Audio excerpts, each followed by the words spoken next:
डांटे और बाकी न जानिया खिलौने ले जानिया है बाबुल तेरे मेहरा विचों तेरी लाडो परदेसड़ होई है।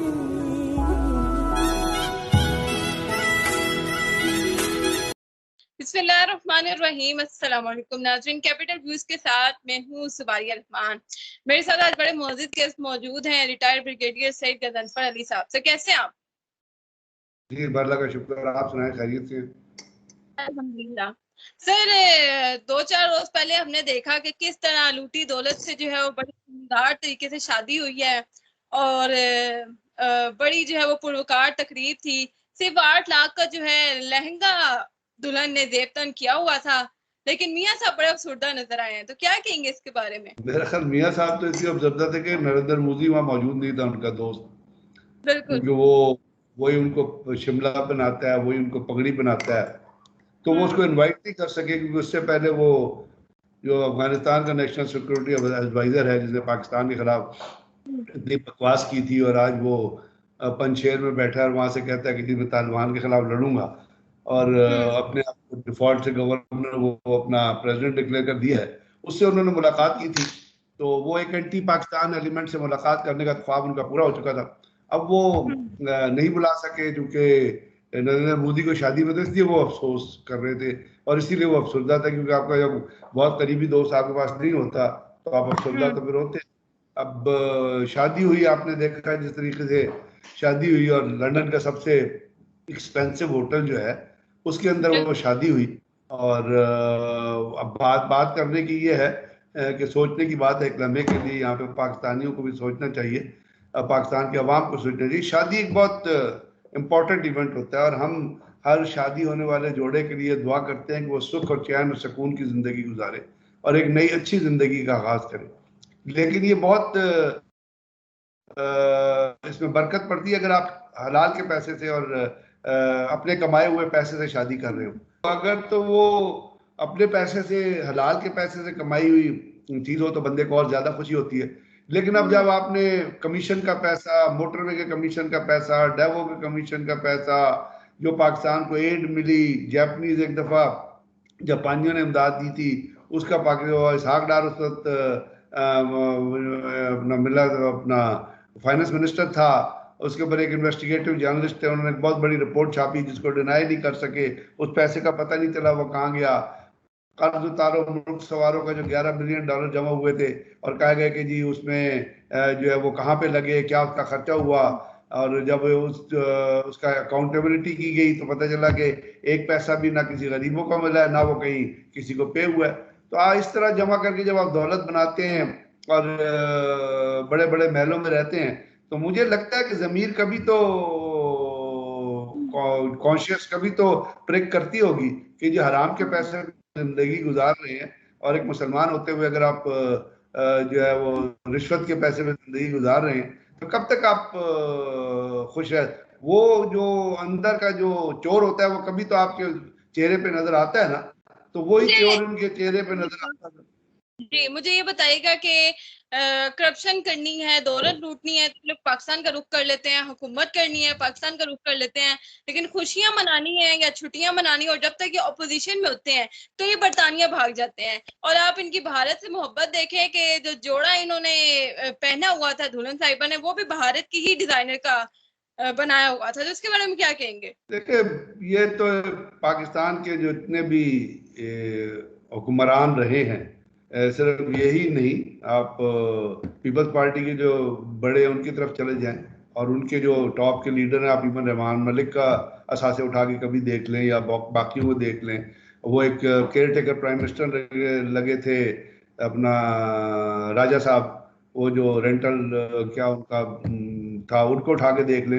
यूसुफ गिलानी की दौलत का अंबार उठा के देख लें। अंजिला जूली को जब उन्होंने अपने घर बुलाया था नाश्ते के ऊपर, उसने क्या कहा था सुनने के वाकई के, पाकिस्तान में फ्लड आया हुआ था और वहाँ पे उन्होंने हेलीकॉप्टर भेज के अपनी फैमिली को बुलाया, वहाँ पे प्राइम मिनिस्टर हाउस में, वहाँ जो नाश्ते की मेज जो लगी ऊपर जो चीज़ें लगी हुई थी, तो उसने पूछा उनसे कि जी उसकी पुरतय्यश चीजों के बारे में सवाल किया गया कि जी आपके मुल्क में, उसके बाद जो हार दिया था टर्किश प्राइम मिनिस्टर की बीवी ने, तो ये वो आपको पता है कि वो चोरी करके उनकी अहलिया ने अपने पास रख लिया। अपने बाद में जब उस पर सवाल उठे तो ये चोरी, मतलब ये चोरी डकैती है ना ये, तो ये डकैती दिन दिहाड़े ये डकैती जो प्राइम मिनिस्टर हाउस में बैठ के लोग करें, और वो चीजें जो अब गरीब को चीज जानी थी, फ्लड आया हुआ है, इनकी जमीर देखें।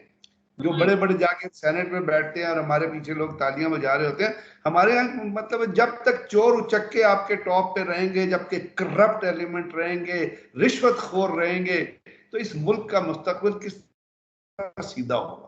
इस तरह चीजें में इनकी जब बुरे और अच्छे की तमीज ही नहीं आप में, जब पैसे में बुरे अच्छे की तमीज, तो आप मामलात में, आप अपने लॉ में या कानून में बुरे अच्छे की तमीज किस तरह? तो ये है इनका वतीरा है कि यहाँ से बीमार हो लंदन चले जाओ, अमेरिका चले जाओ, यहाँ पे लोगों को दवाई नहीं मिलती है। ये साहब एक दफा, नवाज साहब एक दफा लंदन गए थे अपनी इलाज कराने, पीआईई का तैयारा 1 महीने वहाँ एयरपोर्ट पे खड़ा रहा था। उसके पार्किंग चार्जेस किसने पे? Government of Pakistan. Government of Pakistan का पैसा कौन है? जो आपके और मेरे टैक्स पेयर का पैसा। वापस आते उस पीआईए के जाने को कन्वर्ट करके जो उसका हाल के, उसके पैसे किसने पिए? तो बात ये दुख की बात है, इसमें मुझे बहुत अफसोस होता है कि हमारे अवाम इतने, क्या हम लोग इतने मतलब आंखों से हमारी बीनाई रुक गई है, कान हमारे रुक गए कि हम करप्शन को भी अकाउंटेबिलिटी में लेके ना चले। अदारे अगर अकाउंटेबिलिटी में लेके, उससे आपको परसों एक वो डेथ हुई है, आपको आपकी नजर से गुजरा होगा, अमजद, वो जो ईडन हाउसिंग वाला था, और उसने लोगों के अरब रुपए खाए, मर गया। वो किस हालत में मरा, अल्लाह उसे जन्नत नसीब करेगा, गुनाह। लेकिन उसको बचाने वाला आपका एक सुप्रीम कोर्ट का वो जो पुराना चीफ जस्टिस था, और उसके बेटे का जो स्कैंडल, और उसके ऊपर क्या हुआ? वो दंदनादा फिरता है लंदन की सड़कों पर, पाकिस्तान की सड़कों पर, मर्सिडीज देने के चक्कर में पूरे का पूरा सिस्टम। तो ये लोग हैं जो टॉप पे जब आते हैं, तो आप मुझे बताएं कि पाकिस्तान के अवाम गरीब से गरीब तर नहीं होंगे तो क्या हो? का पैसा तो ऊपर वाले खा जाते। तो ये दुख की बात है। और याशियां करने के लिए बाहर, शादियां करने के लिए बाहर, और ब्लैकमेल करने के लिए पाकिस्तान, और पाकिस्तान की अवाम। अब अवाम को भी कुछ जाग जाना चाहिए, और यहाँ पे एक लोगों के अंदर से एक इनकलाब आना चाहिए, ताकि अभी आजकल भी जो कुछ हो रहा है उस पर भी बड़ा अफसोस होता है। रोजाना कीमतें बढ़ रही हैं, रोजाना इन्फ्लेशन इस हद तक पहुंच गई। कल कैबिनेट ने अप्रूवल दिया दवाइयों की कीमत बढ़ाने के लिए। भाई क्या रैशनल, क्या इमरान खान साहब को नजर नहीं आ रहा कि कॉमन आदमी कितने पैसे कमा रहा है? सिर्फ ये कह देना कि इंटरनेशनल इमेज बड़ा अच्छा हो गया, सिर्फ आवाम को रोटी तो नहीं मिलती, गरीब आवाम को रोटी तो नहीं मिलेगी सर आपका पाकिस्तान का इंटरनेशनल इमेज अच्छा हो जाएगा। आवाम को तो रोटी चाहिए रोजमर्रा की, लेकिन कोई सुनवाई नहीं है। वो जो रोजमर्रा की कंजम्पशन की कीमतें हैं एबनॉर्मली बढ़ रही है, विदाउट एनी रैशनल बढ़ रही है। सुबह उठते हैं चाय वाले, पत्ती वाले, घी वाले, जो फार्म जो मिल ओनर्स हैं, वो कहते हैं जी आज पिछले दिनों लोग चीख रहे थे कि घी की कीमत एक दिन में 50 रुपए बढ़ा दी गई। भाई क्या रैशनल है? तो अफसोस की बात है कि इस किस्म के बेस लीडर्स जब टॉप पे आ जाएंगे और वो अपने फायदे का सोचेंगे कि कोई चाहता है मुझे अमन का पीस प्राइज मिल जाए, कोई कहता है जी मेरा इंटरनेशनल इमेज बेहतर हो जाए, कोई कहता है जी मैं दौलत कमा लूं, कोई कहता है मैं फ्लैट बना लूं, इतना पैसा कमा लूं कि बस जिसका अकाउंट कोई ना हो। तो बस फिर लोग तो इसी तरह पिसेंगे जब तक अवाम खुद नहीं जागेगी। जो मेरा जब तक अवाम खुद नहीं जागेगी, जब तक अवाम आखिर होगी, ना इन्फ्लेशन कम होगी, ना उनके राइट्स मिलेंगे, ना उनको इंसाफ मिलेगा, ना उनको अद्वियात मिलेंगी, ना उनकी रोजमर्रा की जिंदगी में। ये अवाम को जाके हुक्मरानों के गले पकड़ने होंगे, तब कोई पाकिस्तान के सिस्टम में बेहतरी आएगी। हम बहुत पिस चुके हैं, बहुत पिस चुके हैं, बहुत पिस चुके हैं। अब कुछ ना कुछ आवाज बुलंद करनी पड़ेगी। किसी भी ये इन्फ्लेशन बर्दाश्त के काबिल नहीं है, ये रियलाइज करना चाहिए। आज आप मैसेज दें हुक्मरानों को कि inflation is going beyond control. आदमी पिसता जा रहा है, कॉमन आदमी। कल आपने दवाइयों की कीमतें बढ़ी, कैबिनेट पूरी ने अप्रूवल दे दी है, क्या वो उनको नजर नहीं आ रहा कि दवाइयों की पहले कितनी कीमतें बढ़ी? डॉलर रोजाना आज 166 रुपए का डॉलर हुआ है। अगर आपका इंटरनेशनल इमेज बेहतर हुआ है तो यहाँ पे कीमतें भी कम होनी चाहिए, डॉलर की कीमत कम होनी चाहिए। आप एक रैशनल पेश कर देते हैं कि जी चूंकि उसका क्या कहते हैं आपका एडिबल ऑयल की कीमत बार बढ़ गई है तो हमने घी की कीमत बढ़ा दी। तो बस आपकी, अगर आप सिर्फ स्केप गोट के तौर पे काम कर रहे हैं, अगर आप सिर्फ एक दरमियान में एक लिवरेज के तौर, तो आप ना हो, किसी और कोई और आ जाएगा। ये बहुत जब आपकी फलानी चीज की कीमत बढ़ दी है तो हमने कीमत बढ़ा दी है। तो पाकिस्तान की आवाम को कुछ ना होगा। इन दोबारा अब तक करूंगी। अपना ख्याल रखिएगा। अल्लाह हाफिज।